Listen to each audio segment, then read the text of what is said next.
Hello guys, আসসালামু আলাইকুম।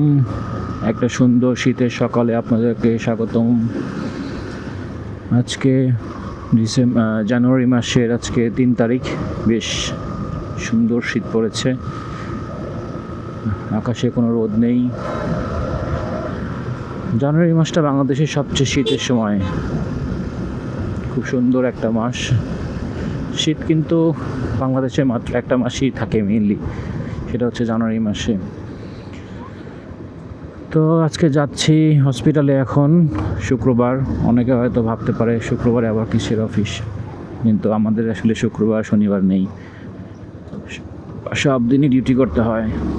তো আজকের রোস্টার ডিউটি হিসাবে আমার শুক্রবার পড়েছে। শুক্রবার যে একদম কোনো ডিউটি সবসময় ডিউটি থাকে এরকম না, অনেক সময় ডিউটি থাকে না, তবে মাঝে মাঝে ডিউটি থাকে আর কি। তো অনেকে ধারণা যে ভাবতে পারেন যে ডাক্তাররা আসলে শুক্রবারে কিভাবে ডিউটি করে বা কিভাবে তারা আসলে অ্যাজ এ হোল ডিউটি করে। তো তাদেরকে বলি যে আসলে আমাদেরকে যেটা করতে হয় যে আমাদের কিছু ইমার্জেন্সি ডিউটি থাকে, অনেক সময় আউটডোর ডিউটি থাকে। যদিও আমি যেহেতু ইনডোরে কাজ করি, আমাকে সাধারণত আউটডোরে করতে হয় না, তবে বিশেষ বিবেচনায় অনেক সময় করা লাগতে পারে। তবে সাধারণত আমাকে আউটডোর ডিউটি করতে হয় না, ইনডোরে ডিউটিই করতে হয় মেনলি। তো ইনডোরে আমাদেরকে দাঁড়ান, এটা পার হয়ে নিতে হবে বলি।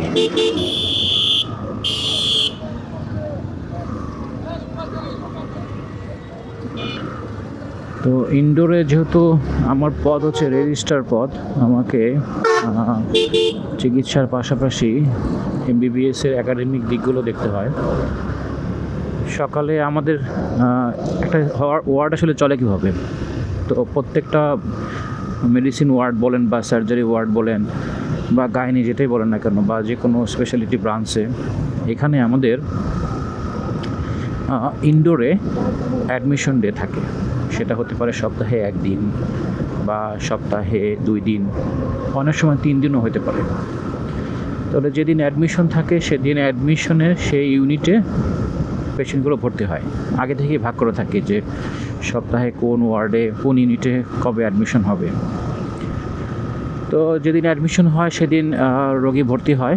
সেই অ্যাডমিশন ডেগুলোতে আমাদের স্পেশাল ডিউটি থাকে যে অ্যাডমিশন কারা করবে, কারা রোগী রিসিভ করবে।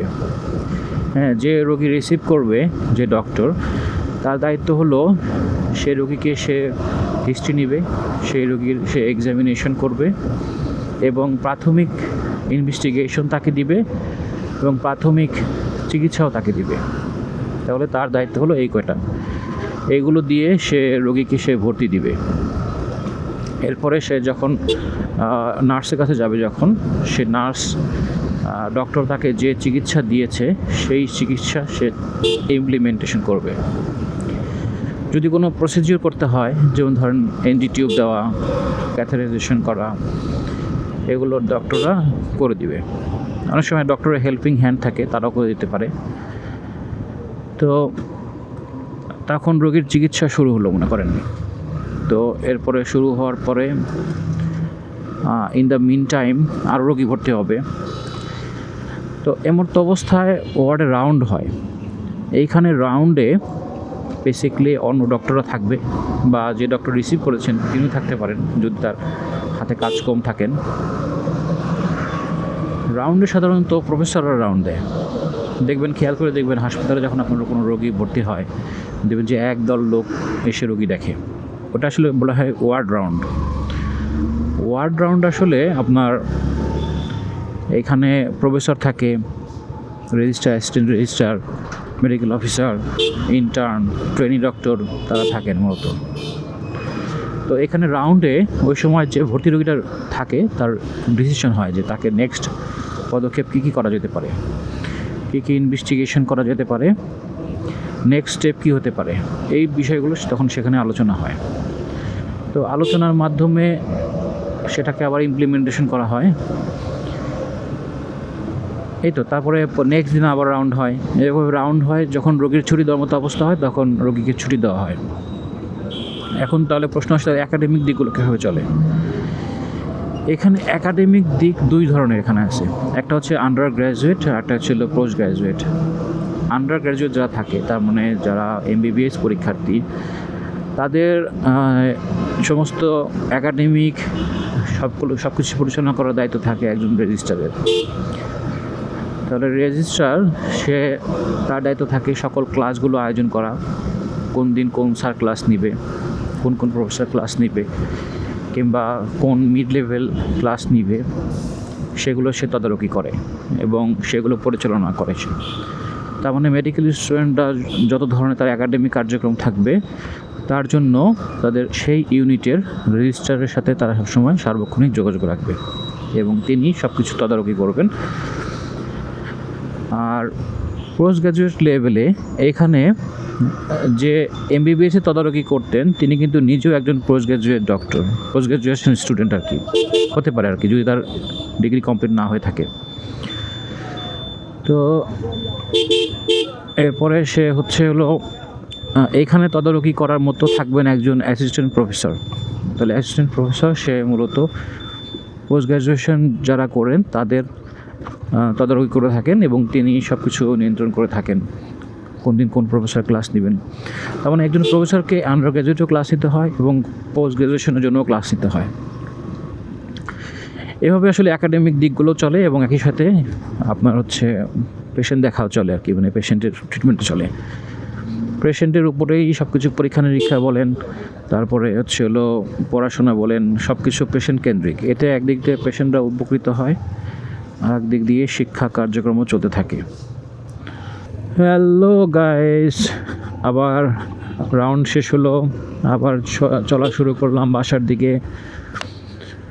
আজকে শুক্রবার রাউন্ড ছিল, অনেক রোগী ছিল আজকে। রোগী দেখতে দেখতে কখন যে টাইম চলে গেছে বুঝতেই পারিনি, নামাজের সময় শেষ হয়ে গেছে। প্রচুর রোগী ছিল এবং ম্যাক্সিমামই খারাপ রোগী ছিল।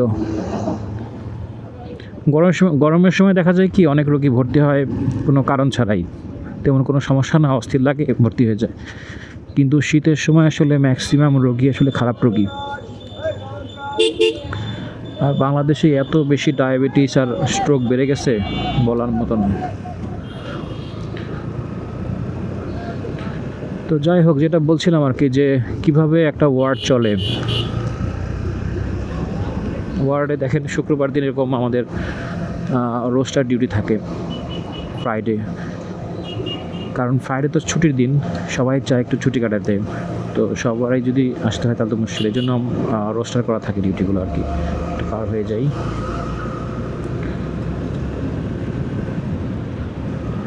আজকে রোদ উঠলো না সারাদিন। তো আমাদের মেডিকেলে কিন্তু অনেক সময় বিভিন্ন কনফারেন্স হয়, ন্যাশনাল লেভেলের, ইন্টারন্যাশনাল লেভেলের বিভিন্ন কনফারেন্স হয়। সেই কনফারেন্সে অনেক সময় আমরা যাই, অনেক সময় রেজিস্ট্রেশন করতে হয়, অনেক সময় করতে হয় না, ডিপেন্ড আর কি।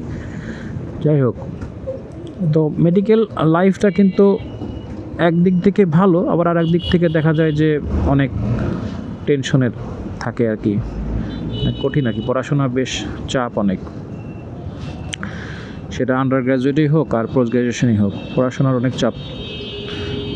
ট্রাফিক এত শুক্রবারে কেন, পার হয়ে গেলাম।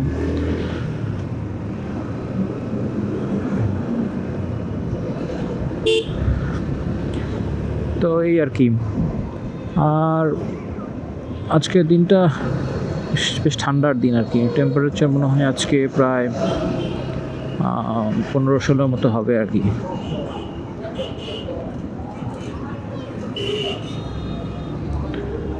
তো যেটা বলছিলাম যে মেডিকেল লাইফ আসলে অনেক সব কিছু মিলে আর কি, পড়াশোনার চাপ থাকে অনেক বেশি, সেটা আন্ডার গ্র্যাজুয়েটে হোক আর পোস্ট গ্র্যাজুয়েশনে হোক।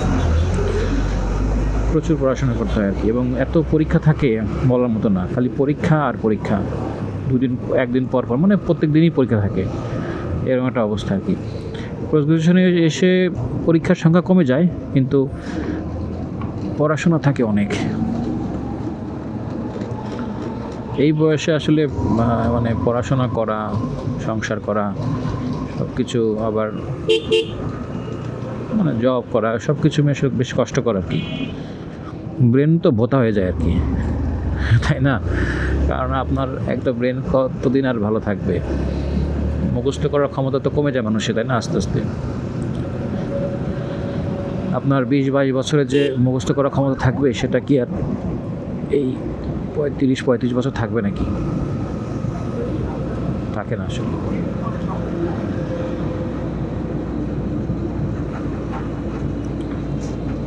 ট্রাক এত বাম দিক এসে যাচ্ছে কেন?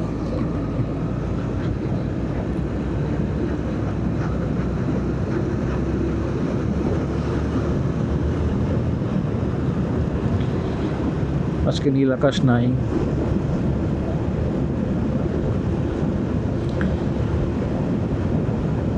ডাক্তারদের তো নাইট ডিউটি করতে হয় অনেক।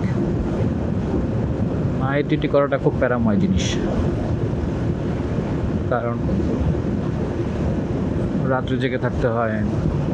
রাত ধরেন 3টা 3:30 পর্যন্ত কোনোভাবে মোটামুটি ভালোই মানে শরীর চলে আর কি, কিন্তু 4টা থেকে আসলে ভোর পর্যন্ত সময় যেতেই চায় না।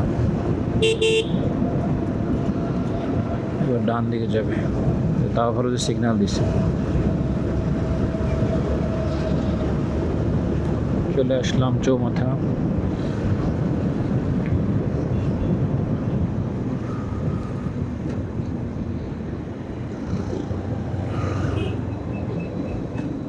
আজকে একটু কম্পারেটিভলি ভিড় বেশি শুক্রবার অনুযায়ী।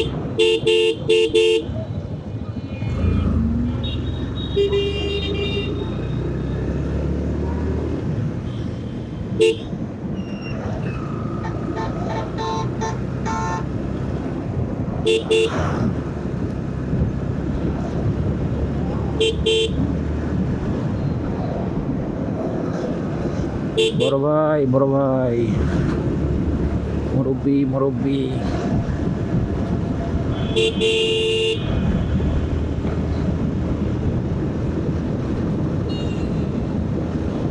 ওয়াও, কি ঠান্ডা!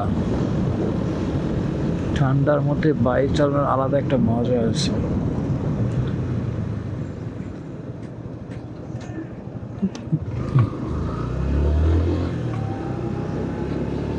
এই শীতেও দেখি অনেকে হেলমেট চালায় না, মানে পরে না, অন্তত শীতকালে তো হেলমেট পরবি।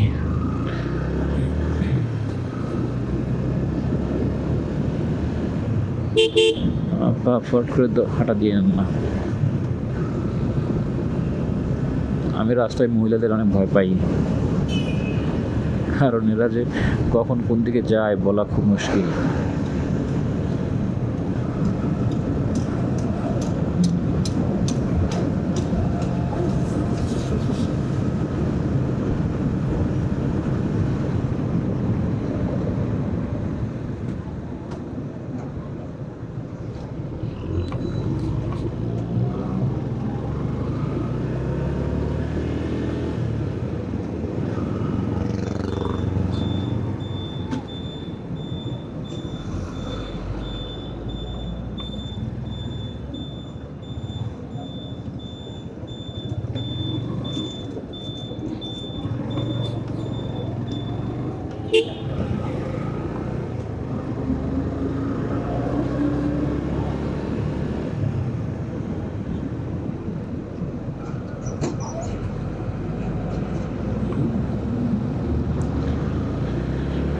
তো বন্ধুরা, চলে আসলাম আমার বাসার দিকে। এখন চলে যাওয়ার সময়, আবার দেখা হবে অন্যদিন। সেই পর্যন্ত ভালো থাকবেন সবাই। অনেকক্ষণ আলাপ হলো আজকে আপনাদের সাথে। চ্যানেলটাকে সাবস্ক্রাইব করবেন। আসসালামু আলাইকুম।